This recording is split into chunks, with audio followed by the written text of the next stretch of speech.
माशाल्लाह दोस्तों, मुफ्ती सलमान अज़हरी साहब ने हुफ़ाज़ किराम को बहुत अहम पैगाम दिया है। हमारे हुफ़ाज़ किराम इसको सुने और इस पर अमल करने की कोशिश करें। कितनी मस्जिदों में सुपर फास्ट हाफिज।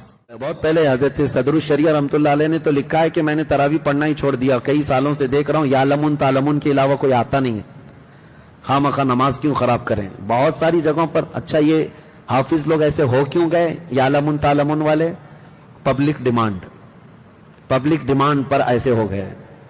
तो मेरे अजीजों, मैं इन हुफ्फाज से कहता हूं कल को ये पब्लिक बोलेगी चाइनीज में कुरान सुनाओ, पब्लिक डिमांड पे पूरे उतर पाओगे।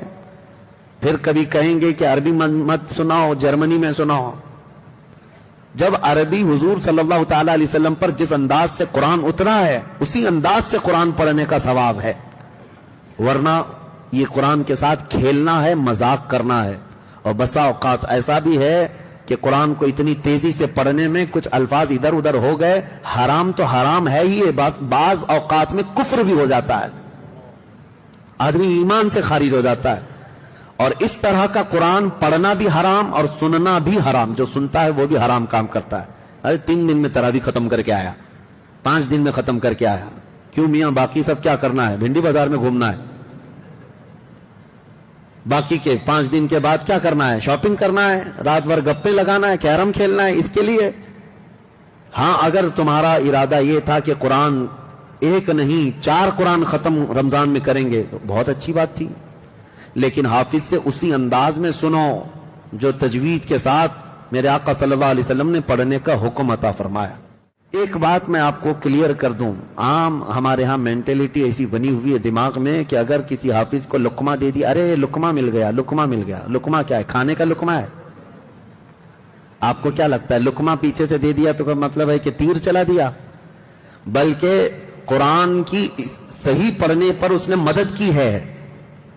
लुकमा देने वाला भी सवाब का मुस्तहिक, और वो इमाम अगर वो लुकमा लेकर अपनी गलती को सही कर लिया तो पूरी कौम को गुनाहगार होने से बचा लिया इन लोगों ने। लोगों के दिमाग में ऐसा चलता रहता है, और खास तौर पर हमारे हिंदुस्तान का माहौल है, लुकमा लुकमा इसको ऐसा आए। और हाफिज भी जो मुसल्ले पर जाता है उसके ऊपर ऐसा हवा तारी रहता है कि कहीं कोई लुकमा ना आ जाए, कोई कुछ बोले ना। 1000 लोग बोले, इनसे कुछ फर्क नहीं पड़ता, तुम अपने रब्बे जुल जलाल के लिए सुना रहे हो, अल्लाह करीम के लिए। ये कुरान उसका कलाम है। आज अगर चलो छुप छुपा करके कुछ इधर उधर करके चले भी गए तो कयामत के दिन तो हर चीज का सवाल होगा, हर चीज की पूछ होगी। इसलिए मुसल्ले पर खड़े होने वाले हाफिज को एक ही जिम्मेदारी है कि एक आयत तो दूर की बात है, अगर जबर जेर भी कहीं छूटा हुआ हो तो फिर याद दिलाने पर उसको दोहरा ले और सही कर ले, ताकि सही कुरान पढ़ने का उसे सवाब मिले।